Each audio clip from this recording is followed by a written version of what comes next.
Di Mandiri itu kita taruh 55 triliun, BRI 55 triliun, BTN 25 triliun, BNI 55 triliun, BSI 10 triliun. Selamat datang di Sefrekuensi. Beberapa waktu yang lalu kita diberikan sebuah kejutan di mana Menteri Keuangan yang baru, Pak Purbaya, mengucurkan dana sekitar lebih kurang 200T kepada bank-bank himbara dan tersebar di beberapa bank yang ada di Indonesia. Tentu dengan adanya kucuran dana segar 200T akan bisa banyak membuka peluang, akan bisa membuat opportunity yang begitu besar untuk menggerakkan ekonomi nasional. Kita akan lihat bagaimana peran anak-anak muda ini dalam kaitan dengan pemanfaatan kucuran dana dari kebijakan Menkyu yang baru bersama saya Aryawan Gunadi di Sefrekuensi.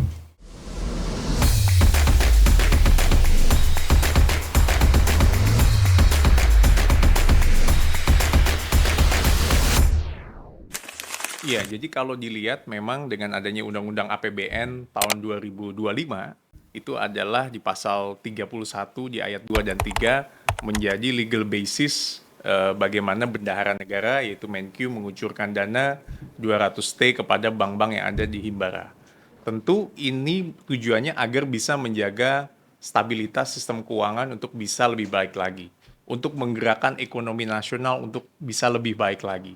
Dan yang ketiga juga agar bank itu bisa menyalurkan kredit-kredit ke sektor real. Sektor real artinya memiliki dampak masyarakat seperti UMKM, ultra mikro di bidang pertanian, maupun di bidang digital ekonomi. Sehingga ekonomi ini bisa bergerak khususnya yang ada di Indonesia. Dan juga instrumen ini bisa meningkatkan kepercayaan pasar, baik yang domestik dan internasional, bahwa kita punya dana yang cukup besar, tidak hanya mengendap di satu bank, tetapi dikucurkan dananya itu ke masyarakat. Dan ini bisa menjadi safety net untuk pendanaan kita untuk ke depan. Menjadi dana yang segar dan menjadi bensin untuk perekonomian nasional kita untuk ke depannya. Tentu UMKM ini punya peranan yang sangat baik karena kita tahu banyak anak-anak Gen Z dan rekan-rekan muda ini banyak bergerak di UMKM. Yang menjadi tantangan kan adalah bagaimana kita menjadi jembatan atau bridge builder dari kucuran dana 200T yang menjadi kebijakan pemerintah saat ini lalu turun kepada bank-bank sehingga bank-bank itu bisa menyalurkan likuiditas ini agar bisa dimanfaatkan kepada masyarakat luas. Dan tentu tantangannya tadi disebutkan UMKM karena mendorong investment agar modal ini bisa bergerak. Karena jangan sampai pendanaan yang 200T tidak dimanfaatkan sejalan dengan demand yang dilakukan oleh anak-anak muda. Nah, tentu menjadi PR nih, pertanyaan buat kita, anak-anak muda, anak-anak Gen Z yang sekarang ini sedang katakanlah mencari opportunity yang besar. Kita harus berpikir kreatif untuk bisa memanfaatkan sektor UMKM, sektor ultramikro ekonomi, sektor digital, rekan-rekan yang memang berbasis untuk menjadi pengusaha muda, untuk memanfaatkan sektor kredit dengan bunga yang lebih rendah, untuk bisa memanfaatkan usaha-usaha yang punya dimensi besar, bukan hanya untuk masyarakat kecil, tetapi juga untuk masyarakat yang lebih besar. Dan pemerintah juga berperan penting, karena yang menjadi pertanyaan adalah bagaimana pengawasannya. Pemerintah sebagai pengawas, sebagai pendukung, dan menjadi buffer dalam kaitannya dengan penyaluran dana-dana yang ada. Dan juga bahwa kucuran dana ini juga bisa bersaing, karena kita kan ingin bahwa UMKM ini bisa besar. Kita nggak mungkin hanya bisa menjadi kucuran hajaran dari barang-barang yang ada produk dari luar negeri untuk masuk ke dalam negeri kita. Tetapi kita bisa memiliki UMKM bisa menjadi sektor unggulan yang kita bisa punya competitiveness dengan negara lain. Sehingga makanya sektor swasta bisa mendapat modal kerja tambahan, anak-anak muda yang mendirikan perusahaan perorangan mungkin bisa menambah modal dalam kaitannya dengan kucuran dana 200T. Jadi yang menjadi PR adalah bagaimana kucuran dana-dana di Bank Himbara ini bisa masuk ke sektor real masyarakat dan bisa teradop secara cepat. Dan ini PR-nya bukan hanya di pemerintah, tetapi juga ada di masyarakat. Ada di anak-anak muda. Untuk bisa kita memiliki mindset, kita bisa memiliki culture untuk bisa memanfaatkan dana bukan hanya sebagai pinjaman, bukan hanya untuk pinjol, tetapi dana yang bisa berguna di-generate untuk kepentingan masyarakat, bangsa, dan negara. Kalau kita lihat walaupun APBN di daerah itu dipotong sekitar kalau nggak salah 24, sekian persen, tetapi itu tidak menyorotkan semangat untuk bisa pengucuran dana ini ke daerah. Memang yang menjadi masalah adalah di daerah itu tidak semasif di kota. Artinya penyaluran dana ini bisa sampai ke daerah, eh, minimnya literasi ini menjadi kendala memang. Harapan kita teman-teman kita yang di kota bisa mendukung dari sisi literasi sehingga penempatan-penempatan dana ini bisa dimanfaatkan oleh anak-anak muda di daerah untuk bisa memanfaatkan kredit-kredit yang ada, bisa memanfaatkan loan-loan yang ada untuk mengembangkan potensi di daerahnya. Ini menjadi penting. Jadi saya pun juga men-challenge anak-anak muda di daerah untuk ayo bangun, Anda anak-anak muda harus bangkit untuk bisa berinovasi secara kreatif membuat sesuatu yang besar. Ya kan, untuk mendorong Anda punya kreativitas usaha Anda sehingga Anda mendapatkan kredit-kredit yang menarik dari kucuran dana 200T yang ada. Sehingga kita bisa memanfaatkan program kredit usaha kecil dalam kaitan dengan pembiayaan. Kita juga bisa mendapatkan peluang dan anak-anak muda juga bisa berkreasi dengan cara masing-masing. Jadi Anda, anak-anak muda, kita semua bisa berkreasi dengan memanfaatkan momentum walaupun kita ada di daerah. Dan tugas pemerintah, tugas kita saat ini mensosialisasikan ini seluas mungkin, ya kan, sampai ke ujung di daerah sehingga masyarakat bisa merasakan dampaknya nyampe ini ke masyarakat. Sampai ke titik yang paling rendah, titik yang paling dasar di masyarakat, yaitu masyarakat di daerah yang terpencil, daerah 3T yang bisa memanfaatkan peluang-peluang yang ada.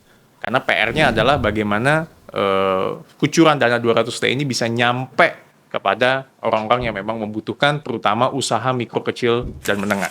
Ini sebenarnya bisa mengalihkan anak-anak muda atau Gen Z yang tadinya menjadi job seeker, menjadi job creator. Jadi bukan hanya menjadi pencari kerja, tapi memiliki mindset, memiliki usaha, walaupun tidak mudah, memiliki usaha walaupun kecil, tetapi dia menjadi job creator, yang menjadi penopang dari bangsa ini. Mulai dengan startup. Walaupun startup juga tidak mudah. Mulai dengan hal yang kecil, lama-lama bisa menjadi besar. Kita mulai meng-create lapangan pekerjaan. Jadi kalau tadi ditanyakan sejauh mana misalnya punya efek kepada Gen Z, tentu ini sangat penting. Karena Gen Z punya opportunity yang besar dalam kaitan dengan pembukaan lapangan kerja dan menjadi job creator. Dan Gen Z itu akan lebih mudah anak-anak muda kita untuk mengakses permodalan. Karena pasti pemerintah dengan adanya kucuran dana 200T ini akan membuka akses kepada permodalan bagi usaha-usaha startup kecil dan menengah. Apalagi dengan adanya undang-undang harmonisasi peraturan perpajakan, pemerintah memberikan insentif pajak. Jadi kita harapkan dengan insentif pajak, dengan permodalan yang lebih fleksibel, bisa mendukung anak-anak muda Gen Z kita di Indonesia untuk bisa mengakses permodalan dan juga meningkatkan kepercayaan diri dari para generasi muda untuk membuat startup. Dan ini kita bukan hanya menjadi pemain pasif, Anda tidak hanya masuk ke dalam kripto, Bitcoin, dan sebagainya, tapi Anda juga selalu berpikir kreatif untuk bisa membuat inovasi-inovasi besar untuk bangsa dan negara kita. Resiko dari 200T ini, kemungkinan untuk dana ini parkir di bank itu sangat besar. Artinya kita jangan sampai dana-dana ini hanya stuck di tempat parkir sehingga tidak tersalurkan ke masyarakat yang paling bawah yang tadi saya sampaikan. Kedua adalah jangan sampai dana-dana ini hanya dinikmati segelintir orang.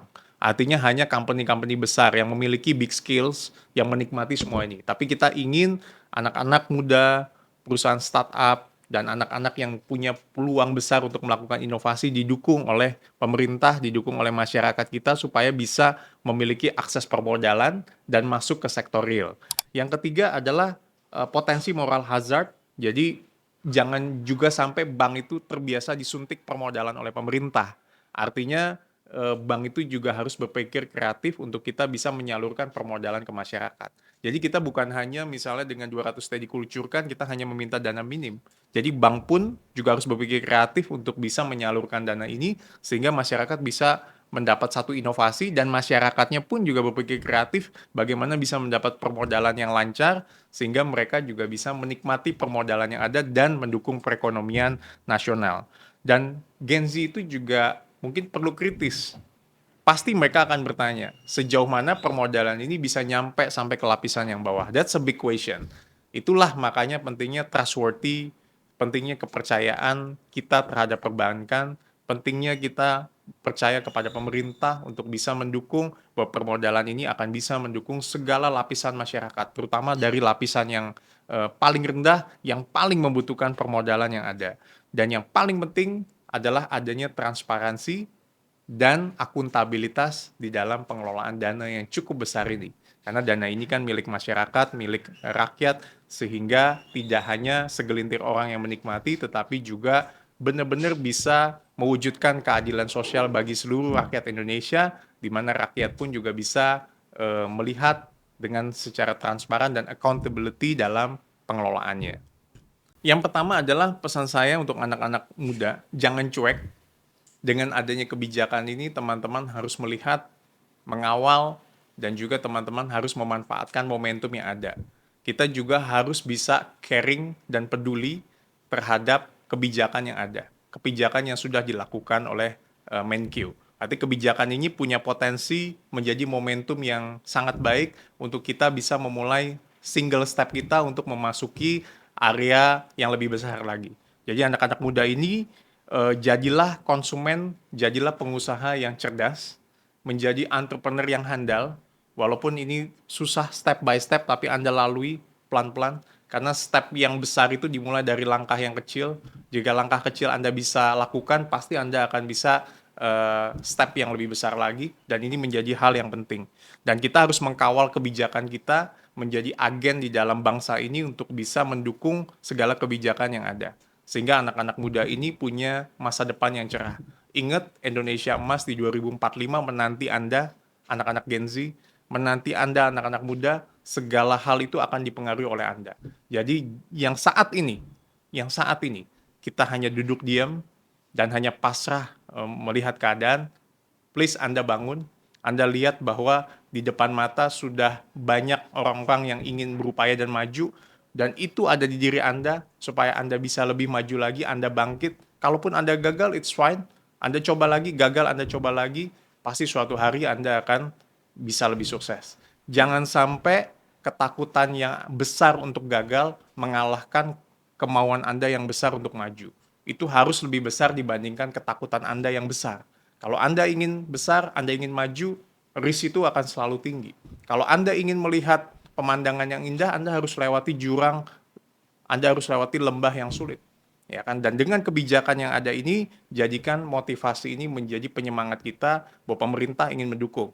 Pemerintah ingin mendukung masyarakat sampai dengan lapisan yang kecil untuk menjadi pengusaha, untuk menjadi entrepreneur yang handal, tidak hanya menjadi job seeker, tetapi menjadi job creator yang handal. Sukses buat teman-teman muda, anak-anak muda yang sedang berkarya saat ini. Jangan lupa nonton terus Sefrekuensi. Kita akan terus kawal, kita akan terus diskusi, kita akan terus ngobrol banyak tentang kebijakan-kebijakan atau isu-isu strategis ke depan. Stay tune dan nonton terus Sefrekuensi.